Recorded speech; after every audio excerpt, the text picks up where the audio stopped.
पूज्य माता जी और आचार्य जी का अथक प्रयास, हमारे श्री राम यज्ञ समिति के सभी सक्रिय सदस्यों का अभूतपूर्व सहयोग एवं आप सभी दानदाताओं के सहयोग से चल रहा 9 दिवसीय 51 कुंडात्मक श्री राम महायज्ञ अखंड नाम संकीर्तन श्री राम कथा ज्ञान महायज्ञ का आज तृतीय दिवस है। आइए बड़ी श्रद्धा और भाव के साथ भगवान नाम संकीर्तन करें, उसके बाद भगवान की मंगलमयी कथा का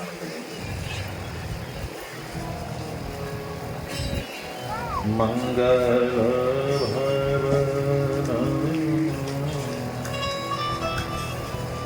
अमंगल हारी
हनुमान जी गोसाई।